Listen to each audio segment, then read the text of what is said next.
Shalom. Mazmur 63 ini adalah Mazmur Daud ketika dia ada di padang gurun Yehuda. Dikatakan di sini, "Ya Allah, Engkaulah Allahku, aku mencari Engkau, jiwaku haus kepadamu, tubuhku rindu kepadamu seperti tanah yang kering dan tandus tiada berair. Demikianlah aku memandang kepadamu di tempat kudus sambil melihat kekuatanmu dan kemuliaanmu. Sebab kasih setiamu lebih baik daripada hidup, bibirku akan memegahkan Engkau. Demikianlah aku mau memuji Engkau seumur hidupku dan menaikkan tanganku demi namamu." Selanjutnya ada beberapa ayat lagi ya, tetapi dari ayat 1 sampai dengan ayat 5 ini merupakan beberapa ayat yang baik sekali untuk kita renungkan ya. Nah, kalau kita lihat ya ayat 4 khususnya dalam bahasa Indonesia, "Sebab kasih setiamu lebih baik daripada hidup, bibirku akan memegahkan Engkau." Kalau dalam bahasa Inggris ya, kasih setiamu ini diterjemahkan sebagai thy loving kindness ya, atau your loving kindness. Nah, kata itu sebenarnya dalam bahasa aslinya itu diterjemahkan juga ke beberapa arti, dan memang salah satunya itu diterjemahkan sebagai mercy ya di tempat lain. Mercy atau kemurahan ya, kemurahanmu. Jadi dari ayat ini dibuat satu lagu ya, yang kata-katanya seperti ini: "Kemurahanmu lebih dari hidup." Ya, kemurahanmu lebih dari hidup. Lalu dikatakan, "Maka jiwaku," atau suka dipakai juga, "maka lidahku memuji Engkau. Kemurahanmu lebih daripada hidup." Nah, kalau kita perhatikan ya, ini cerita bagaimana Daud sedang di padang gurun, kemudian dia sedang punya masalah yang sedang dia hadapi, tapi kemudian dia mengatakan bahwa your loving kindness atau kemurahanmu itu lebih baik daripada hidup. Di terjemahan bahasa Inggris yang lain itu juga dikatakan bahwa kemurahanmu itu sendiri lebih daripada hidup itu sendiri. Ya, jadi memang ada beberapa terjemahan. Ini bahasa Inggris salah satunya ini ya. "Because thy loving kindness is better than life, my lips shall praise thee. Thus will I bless thee while I live. I will lift up my hands in thy name." Jadi Daud bilang bahwa kebaikanmu itu atau kemurahanmu itu atau kasih setiamu itu sendiri ya, itu sudah lebih baik daripada hidupnya, daripada kehidupan itu sendiri. Ini perkataan Daud ketika dia sedang ada di padang gurun ya. Nah, ini bagian, kalau di bahasa Inggrisnya memang itu ayat 3 ya, "Because thy loving kindness is better than life, my lips shall praise thee." Kalau kita baca di kitab Mazmur dalam bahasa Inggris dan dalam bahasa Indonesia kadang-kadang ada beda satu ayat. Jadi kayak di sini misalnya di King James itu Mazmur 63 ayat 3, tapi dalam bahasa Indonesia itu Mazmur 63 ayat 4. Nah, kadang-kadang bisa beda dua ayat. Nah, kenapa seperti itu? Karena misalnya ayat ini ya, di dalam bahasa Inggris itu ada judul ya, judul yang tidak disebutkan ayatnya apa itu.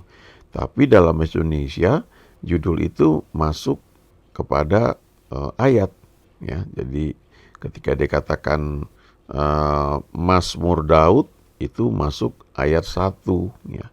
Tapi dalam bahasa Inggrisnya itu cuma dibuat sebagai judul ya. Lalu ayat 1-nya itu dipakai, yang dalam bahasa Indonesia itu sudah ayat 2 ya. Nah, ini lagu ini ya saya masih ingat ketika saya masih kuliah. Ini salah satu lagu yang suka dinyanyikan juga ya di persekutuan yang diajarkan. Dan saya kira aslinya itu dalam bahasa Inggris ya. Thy loving kindness is better than life. My lips shall praise thee, thus will I bless thee. I will lift up my hands unto thy name. Kemudian ketika dibawa ke Indonesia ya oleh pelayanan yang melayani para mahasiswa, itu diterjemahkan ya menjadi kemurahanmu lebih dari hidup ya. Makanya kata-katanya sebenarnya lebih cocok di bahasa Inggris ya. Nah, bahkan ketika dikatakan kemurahanmu lebih daripada hidup ya, kemurahanmu lebih dari hidup, my lips shall praise thee ya. Itu dalam bahasa Indonesianya kadang-kadang ada yang menyanyikannya jadi maka jiwaku ya memuji engkau ya. Jadi itu berbagai terjemahan. Tapi aslinya memang dalam bahasa Inggris ya seperti ini. Coba sekarang kita lihat ya dari ayat 1 sampai dengan ayat yang kelima kita perhatikan. Nah ini Mazmur Daud ketika ia ada di padang gurun Yehuda. Kalau dalam bahasa Inggris ini judul ya. Lalu ayat satunya tuh mulai ya Allah engkaulah Allahku, aku mencari engkau.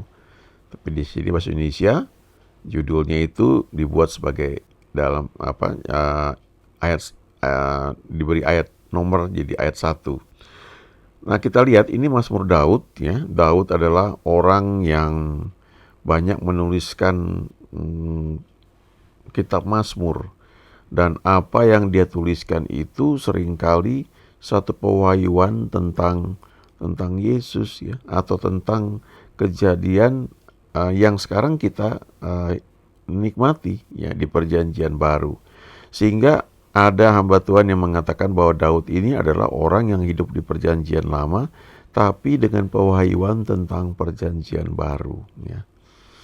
Nah, kita lihat ya, Mazmur Daud ketika ia ada di padang gurun Yehuda. Saya kurang tahu kenapa disebut padang gurun Yehuda. Tapi kalau kita baca di Alkitab, Yehuda itu adalah anak keempat ya dari Yakub, dari istrinya yang bernama Lea ya. Jadi Lea itu punya anak Ruben ya, Simeon, kemudian Lewi, lalu yang keempat Yehuda. Nah, ketika Yehuda lahir, Lea ini berkata, kali ini aku akan bersyukur kepada Tuhan, aku akan mengucap syukur ya. Aku akan memuji Tuhan ya. Jadi arti kata Yehuda itu adalah ucapan syukur ya, atau pujian, praise ya. Aku akan memuji engkau. Nah, jadi kalau kita lihat ini padang gurun kan itu tempat yang jauh dari nyaman. Itu tempat yang gersang. Jadi kalau kita bicara padang gurun itu masa-masa yang tidak enak, masa-masa pengujian. Dan hamba-hamba Tuhan di Alkitab memang Tuhan pakai lewat padang gurun ya. Saya pernah baca satu buku ya, judulnya Ke Tempat Yang Tinggi ya. Itu bahas tentang bagaimana masa-masa padang gurun itu membentuk seseorang menjadi orang yang kuat. Ya, di antaranya Abraham ya, Abraham dibentuk Tuhan lewat padang gurun. Kemudian Yakub ya, lalu juga Yusuf ya. Itu mereka dibentuk melalui padang gurun, masa-masa yang tidak enak. Bahkan Yesus sendiri ketika dia penuh Roh Kudus, setelah itu dia dibawa roh ke padang gurun untuk dicobai ya. Setelah itu hasil dari padang gurun adalah power ya, kuasa. Karena kalau kita baca di kitab Lukas ya, ketika Yesus itu kembali dari padang gurun, dikatakan dia kembali dalam in the power ya, uh, of the Holy Ghost ya. Jadi dalam kuasa roh dia kembali dari padang gurun. Jadi padang gurun ini suatu tempat yang tidak nyaman, tapi ini tempat seperti tempat training ya, tempat latihan. Nah, sekali lagi saya tidak tahu kenapa disebut padang gurun Yehuda, tapi kita bisa belajar bahwa Daud ini memang dikenal sebagai pemuji penyembah Tuhan dan orang yang mengajarkan untuk mengucap syukur. Di Perjanjian Lama ada korban-korban yang dikatakan dengan korban syukur ya, kemudian korban petang dan sebagainya yang memang Daud itu banyak tulis di kitab Mazmur. Jadi kita bisa melihat bahwa di padang gurun ini Daud memuji Tuhan, Daud bersyukur kepada Tuhan. Ketika janji yang Tuhan berikan nampaknya belum ada hasilnya, bahkan jauh dari kenyataan, Daud ini tetap memuji Tuhan, bersyukur kepada Tuhan. Dan dia katakan di ayat 2, "Ya Allah, Engkaulah Allahku, aku mencari Engkau, jiwaku haus kepadamu, tubuhku rindu kepadamu, seperti tanah yang kering dan tandus tiada berair." Lalu ayat 3, "Demikianlah aku memandang kepadamu di tempat kudus, sambil melihat kekuatanmu dan kemuliaanmu." Baru ayat 4, "Sebab kasih setiamu lebih baik daripada hidup, bibirku akan memegahkan engkau." Baru ayat 5, "Demikianlah aku mau memuji engkau seumur hidupku dan menaikkan tanganku demi namamu." Jadi di padang gurun pun, di saat situasi yang tidak enak, tidak nyaman, Daud ini memuji Tuhan.